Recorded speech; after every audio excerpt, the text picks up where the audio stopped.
The Xbox brand has never really been at the top when compared to the competition, but 2 generations ago, Xbox as a brand had a lot of stake in the game. After 2 highly beloved consoles, Microsoft released the system that doomed them in the long run, but they fought tooth and nail to keep their console afloat. As of the posting of this video, it is currently December 2025, and unfortunately, every single bit of news about Xbox helps to paint a grim picture of what the future may look like, one that has been building up for over a decade. In this video, we will talk about the glory days of Xbox when the brand started to fall, everything that happened once Microsoft tried to move on from their 2013 disaster, and what this year's stream of news heavily implies of what will become of Xbox as a brand.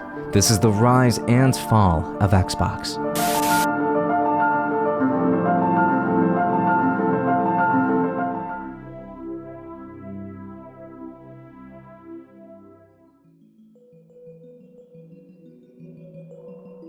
As most people already know, the Xbox had its humble beginnings at the hands of a company worth billions of dollars in 2001, and I did sort of mean that. The original Xbox was designed by PC developers who had not really worked on a home console previously, and they delivered on what was a pretty unique product as a result. The original Xbox was quite close to a PC thanks to the reappropriation of the Pentium 3 CPU into something a bit more custom, but this made porting games from PC easier than it would be on other platforms, which included the PlayStation 2, the GameCube, and still even the Dreamcast for what it's worth. And everyone remembers the Duke controller, which was absolutely massive by all metrics, overwhelming even the Dreamcast controller, which was monstrous enough. This controller was designed by a team of developers that had not designed a controller in the past either, so needless to say, this entire project was endeavored by people that tried their best. The launch was very well received, as Sony was in dire need of competition ever since the PlayStation 1 stormed the scene and dethroned Nintendo in a humiliating defeat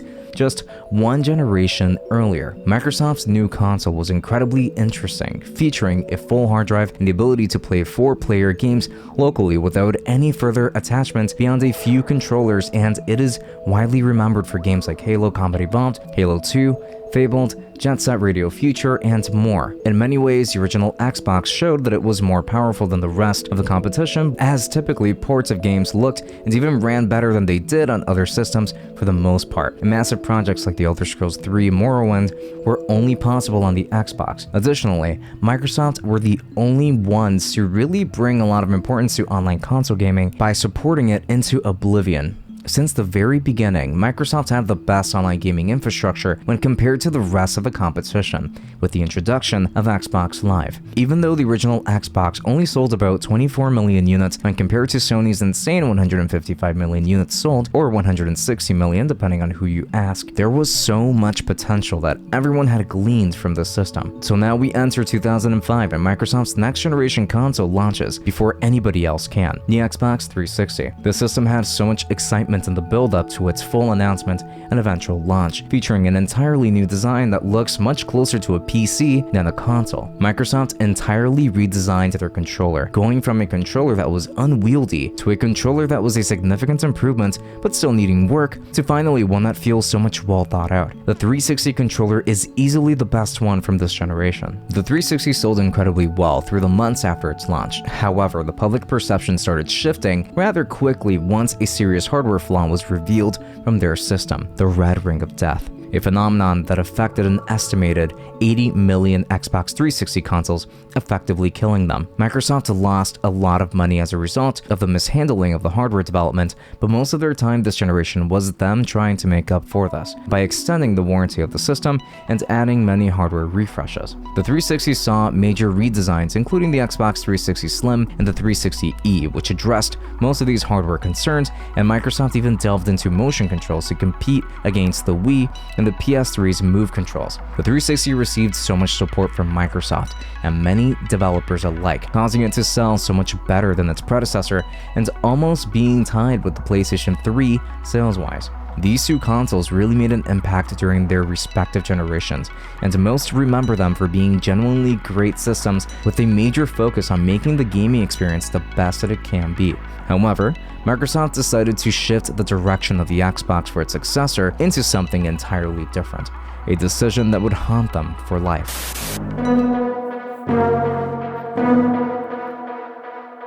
Now, during the Xbox 360's era, Microsoft introduced their best model, the 360S, and a product that simply was not ready for prime time, the Kinect. Now, this one sold really well, especially at the beginning, but it lost momentum very quickly due to many cut corners around the final product and many cancelled projects that would leave the Kinect high and dry in terms of content and execution. Sure, this was a sore spot of Xbox's legacy, but nothing could possibly compare to the disaster that was the Xbox One launch. Microsoft essentially tried what could have been an even more exciting gaming system as a glorified media center that was great for watching TV, streaming, and content playback, but that also played games, with many of the initial launch expectations surrounding DRM being the nail in the coffin for most. Lending, buying, and reselling games was about to become a lot more complicated than it needed to be, with every physical disc now being tied to an account, and the Xbox One needed to log into the internet every 24 hours to validate game licenses for you. Not to mention that the Kinect, an accessory that was not universally loved, was going to be bundled with every single system and needed to be connected and plugged in always in order for your system to work at all. The backlash was astronomical, bad enough to convince Microsoft to reverse many of these decisions and simply sold people a normal console, one that had all of that controversy from the reveal attached to it still. Then for the entirety of the 8th generation, Microsoft essentially played catch-up to the PlayStation 4, a console that was well beloved, but one that was completely unchallenged for the first 4 years of its run. The Wii U was an instant flop in the eyes of many, and the Xbox One was also doing quite poorly, so for half of that generation, the PS4 completely dominated. The Xbox One was supported by many third-party studios, but most of the games available cross-platform were a better experience on the PlayStation 4. Not to mention that the Xbox One infamously had very few titles that were exclusive to it, even if it did have some exclusives. However, it simply could not compare to the PlayStation 4's extensive library of quality exclusive titles. However,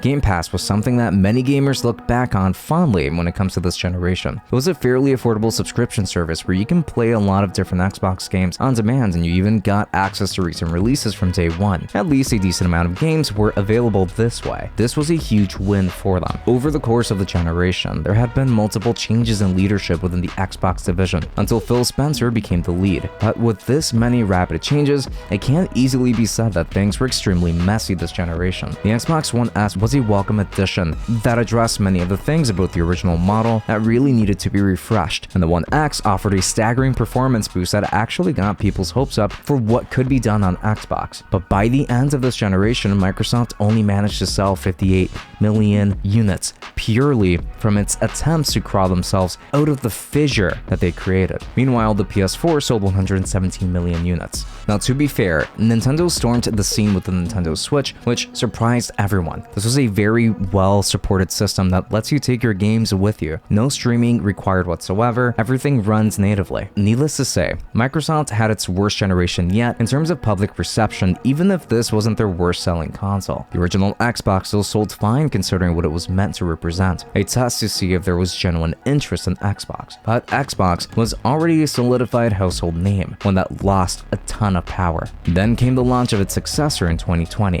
and Microsoft discontinued the Xbox One line of consoles soon after.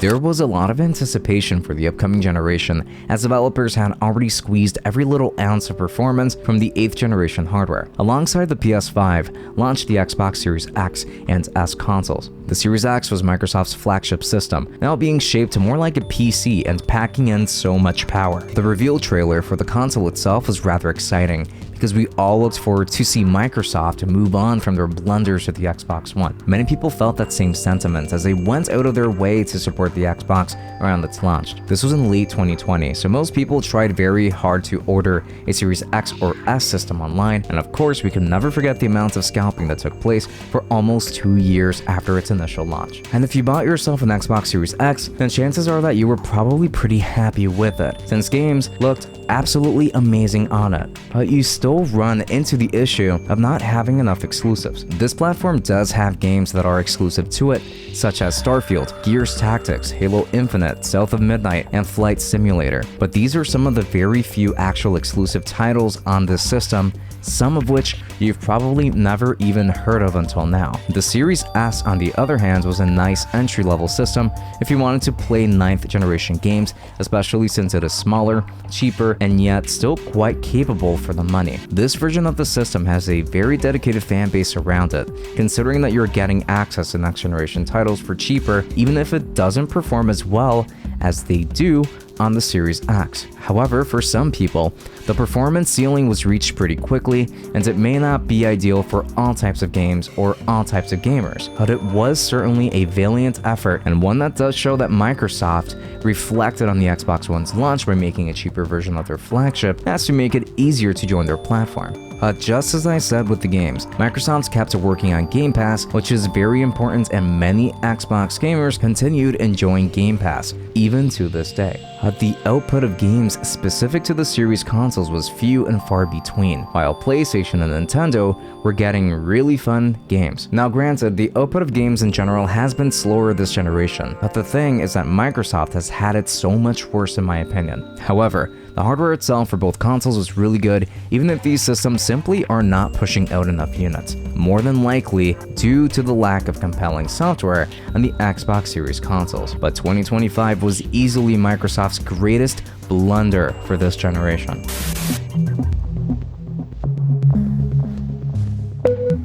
And now it's 2025, and Xbox as a brand has hit some interesting lows. Now, due to the unprecedented state of the US economy with the introduction of tariffs, the prices of many things have increased. Some by a small margin, but others have been affected more significantly. Now, naturally, many of these increases have affected the technology sector, which is to say that it was inevitable that these companies would end up charging more for their hardware. Microsoft increased the price for their Xbox hardware twice as of the posting of this video, and it was done in very significant ways. Microsoft tried raising prices in different areas, beginning with the Xbox Series X going up in price to $650 from $500, and the Series S now costs $400 from $300. This was done right around the time where the Nintendo Switch 2 launched. It was expected to launch at $450, but Nintendo delayed the launch of this system to see how tariffs would affect them in case they needed to adjust the price of the system. Microsoft did not hesitate all that much, and the price increases came ripping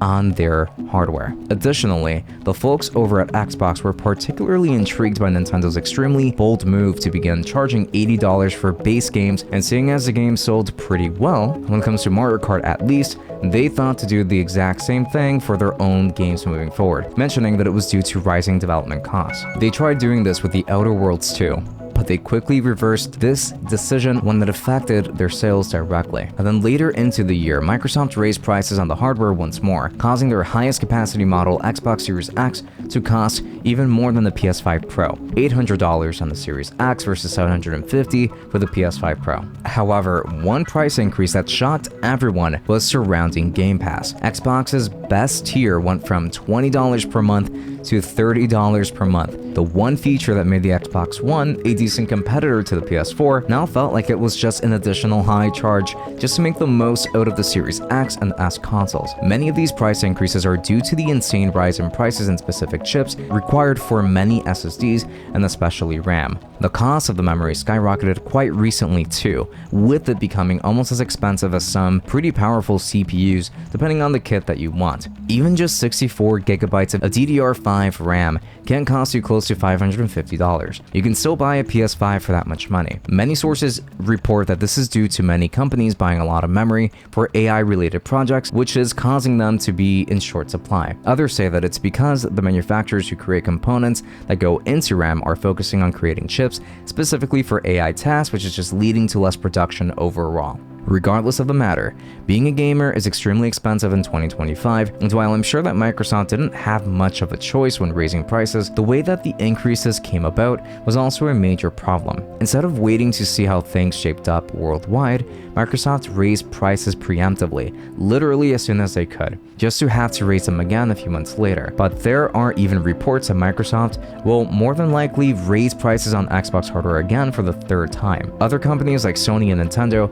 are finding ways of passing on the cost of tariffs onto other hardware, such as by increasing the price of accessories, with just one price increase overall for PS5 related things. And while Nintendo is currently placing the burden of tariffs on Switch 1 accessories and hardware, but this is likely just a temporary measure, not Microsoft. Mind you, this year, Microsoft has done everything in its power to save money by laying off over 10,000 people, and there is no way that the Xbox division had not experienced some layoffs along the way. The studios have been shut down and projects have been completely cancelled. On top of it all, Microsoft essentially decided that their console just doesn't even need exclusives. A series of titles that has historically been only on Xbox consoles and PC is now on PS5. I'm talking about Halo, and the new Halo 1 remake will also be on PS5. It's very tough to pinpoint exactly what Microsoft's plans even are with the Xbox brand at this point, but Microsoft said that they would still make a console for the 10th generation, although there are many rumors stating that it will likely cost more than $1,000. The way that things are looking, I think that it is a possibility, but it depends on how things just shape up by the end. The economy just isn't in a very predictable state.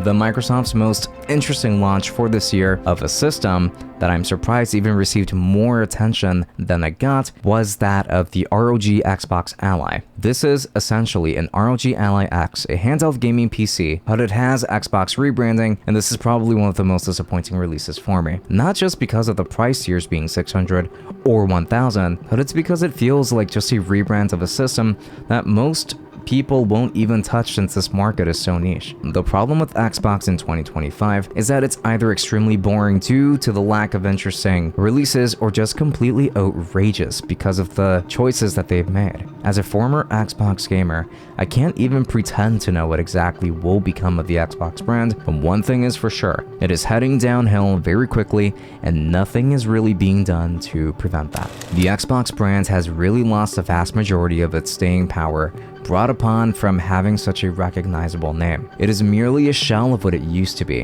which was a platform filled with passionate developers, publishers, and especially gamers. All that has been left behind is an empty shell with no substance left. The news that continues pouring in about Xbox is more and more negative, with no plans left out in the open for how Microsoft plans on keeping the brand afloat beyond just knowing that they want to release a system for the 10th gen. The issue with this is that if Microsoft leaves the fray, then pretty much only Sony remains, and they can end up monopolizing that entire sector of gaming since Nintendo is really just doing its own thing. How could new competition arise? Maybe the Steam machine will change things, and it does have the potential to do so, but it depends on the price, which is still unknown.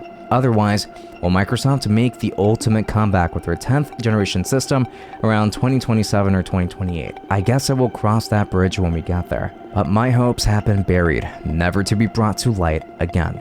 I would really love to hear what you think about the Xbox brand's future, but in the next video, I'm also interested in exploring a past competitor's legacy, the rise, fall, and revival of Sega. So subscribe, as I wouldn't want you to miss that mini documentary when it comes out. Thank you so much for watching. Leave your suggestions in the comments for future bite-sized documentaries, and do consider pressing the hype button on this video just to boost it in the algorithm, and sharing it also helps out a ton. Until next time.